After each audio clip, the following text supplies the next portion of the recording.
Hey, Exotical darlings, this is Coco Exotical. Thank you for being here with me. Today we're going to talk about why people fear your confidence more than your beauty. So let's get into it. People love to compliment your looks, but the second they realize that you know you're that girl, that's when the problem starts. They don't actually hate your beauty. They hate that you don't need their approval to believe in it. Your confidence is even louder than your beauty, and that's what makes them nervous. Beauty turns heads, but confidence shakes the room. Confidence means that you walk in with self-respect, boundaries, and high standards, and most people were never taught to build that kind of self-trust. Beauty's fun to look at, but confidence is dangerous. Confidence is uncontrollable. Confidence means that you can't be bought, guilt-tripped, or manipulated. Pretty faces get attention. Doors magically open, people are nicer, that's real. But beauty is also easy to consume and control. Confidence, it's not. Most people are comfortable with a woman being beautiful as long as she stays grateful, humble, slightly insecure, and a little confused about how good she actually is. Because as long as you remain unsure, then you're more manageable, right? You'll over-explain, you'll over-apologize, you'll over-give.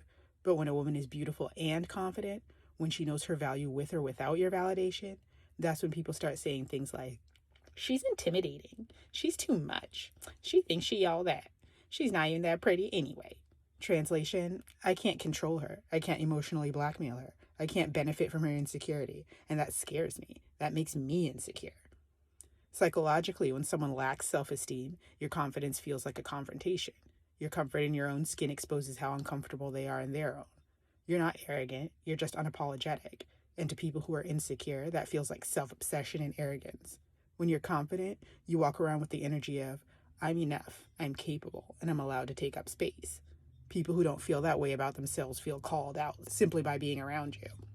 You're not attacking them. You're not shaming them. You're literally just existing. But your existence becomes a mirror, and they don't like what they see in their reflection. They see their lack of boundaries, their self-betrayal, their fear of going after what they want. So instead of healing themselves, they attack the mirror, right? They envy more than just your looks. They envy your mindset because you live in abundance while they live in lack. They envy your lifestyle because you move with freedom while they move with fear. They envy your opportunities because you attract what you prepare for while they wait around for luck. They envy your self-esteem because you built yours from within while they look for their value externally. You took the time to do the inner work, and that's something that they can't copy, filter, or fake, right? A lot of social dynamics rely on women being insecure. Marketing relies on you believing that you're not pretty enough or smart enough. Some relationships rely on you feeling lucky enough just to be chosen. Some workplaces rely on you not negotiating, not speaking up for yourself, and not asking for more. And having confidence ruins that business model. If a boss tries to underpay you and you say, no, that's not going to work for me. If a partner tries to gaslight you and you say, this feels inconsistent and I'm not staying in a relationship like this. If a friend disrespects your boundaries and you say, if this continues, I'll no longer be available for this friendship. Then they can't use the tools that they usually try to use to control you. Guilt, shame, fear of being alone, and fear of being disliked.